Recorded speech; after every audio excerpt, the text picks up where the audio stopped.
ये पृथ्वी पर आखिरी इंसान था। उसे अचानक सांस घुटने जैसा एहसास हुआ। उसके सामने का खुला मैदान पूरी तरह उजाड़ था। हाथ में झंडा पकड़े नेता से लेकर छोटे बच्चे तक कोई भी जीवित नहीं बचा था। इस समय धरती की सतह जहर से ढकी हुई थी, लेकिन इंसान फिर भी खजाने की ओर जान की परवाह किए बिना दौड़ पड़े।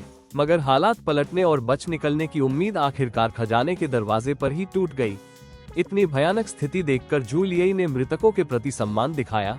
वह लाशों से बचते हुए धीरे धीरे आगे बढ़ने की कोशिश करने लगी, लेकिन लाशों की संख्या इतनी ज्यादा थी कि चलना मुश्किल हो गया। जब उसने ध्यान से देखा तो पाया कि दरवाजा बंद नहीं था, बल्कि लाशों से पूरी तरह जाम हो चुका था। यही हादसा उसके लिए अंदर जाने का मौका बन गया। इतनी सारी लाशों के बावजूद वो फिसली नहीं, लेकिन सबके चेहरे सख्त और दर्द से भरे हुए थे। स्पष्ट था कि मरने से पहले उन्होंने भयानक पीड़ा सही थी। ये सोचकर रोंगटे खड़े हो गए कि लोग जहर में सांस लेना पसंद कर रहे थे, लेकिन यहाँ से भागने की कोशिश नहीं कर रहे थे। लोग एक के बाद एक गिरते जा रहे थे, फिर भी बिना हिचक आगे बढ़ रहे थे, जैसे दरवाजे के अंदर कोई और भी ज्यादा भयानक चीज छुपी हो।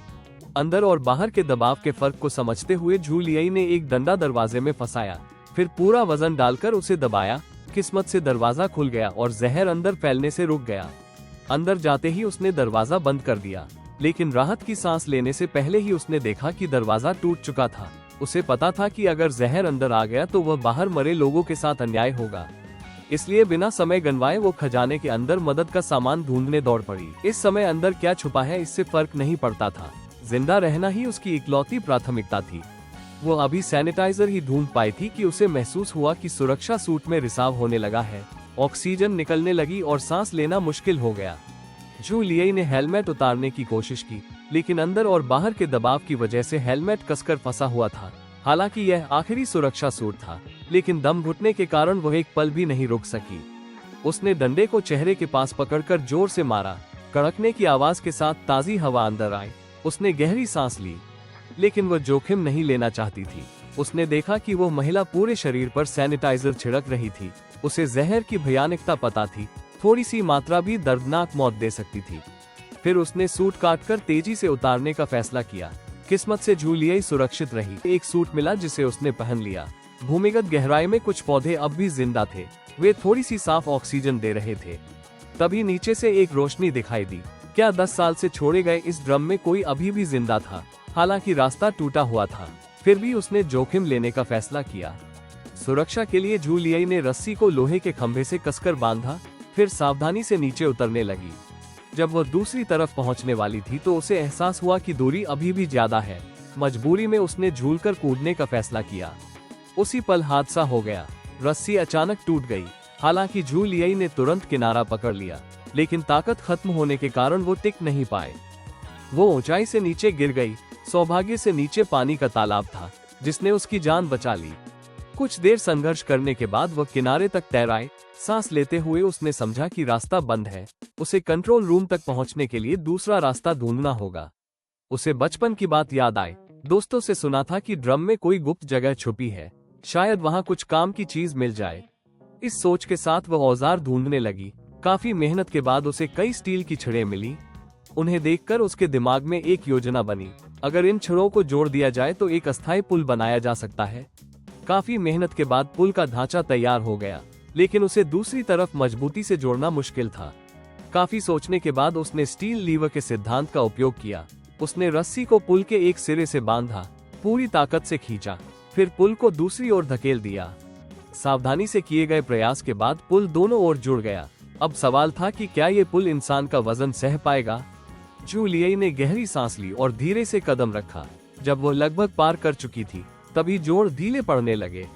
बिना सोचे उसने पूरी ताकत से आगे छलांग लगाई। पुल गिरने से ठीक पहले उसने किनारा पकड़ लिया। आखिरी ताकत लगाकर ऊपर चढ़ गई। वो दूसरी ओर पहुंच गई, लेकिन अब लौटना लगभग नामुमकिन था। मैनेजमेंट रूम में उसे एक अजीब आवाज सुनाई दी। जांच करने पर पता चला कि वो सिर्फ चलता हुआ पंखा था। पंखा बंद कर वह आगे तलाश करने लगी, लेकिन न कोई इंसान मिला, न कोई खाने का सामान। लौटते समय उसे टूटा हुआ पुल के पास एक भारी लोहे की प्लेट दिखी। प्लेट को बीच में रखना आसान नहीं था। उसने आसपास देखा और एक तरकीब सूझी। उसने कुछ लोहे की बाल्टियों को रोलर की तरह इस्तेमाल किया। प्लेट को उन पर रखा। संतुलन के लिए इस ओर रेत की बोरियां रखी। फिर पूरी ताकत से प्लेट को आगे धकेला। आखिरकार प्लेट सही जगह बैठ गई, टूटा हुआ पुल फिर से जुड़ गया। इस बार जू लियी के चेहरे पर सुकून की मुस्कान आई, लेकिन तभी एक अनजान आवाज गूंज उठी। एक मधुर गीत कहीं से आ रहा था। उसे समझ आया कि यह रेडियो से आ रहा है। वह आवाज की दिशा में आगे बढ़ी। कॉरिडोर के अंत में उसे एक सेफ्टी स्टील दरवाजा मिला। आवाज उसी के पीछे से आ रही थी। उसने पास लगे पासवर्ड लॉक में कई नंबर आजमाए, लेकिन दरवाजा नहीं खुला। मजबूर होकर वह लौटने लगी। उसी पल दरवाजा अपने आप खुल गया। अंधेरे से एक जोड़ी दुश्मनी भरी आंखें उसे घूरने लगी। एक सख्त आवाज में उसे पास न आने की चेतावनी दी गई। यह मेयर था। वो जू लियी पर नजर रखे हुए था।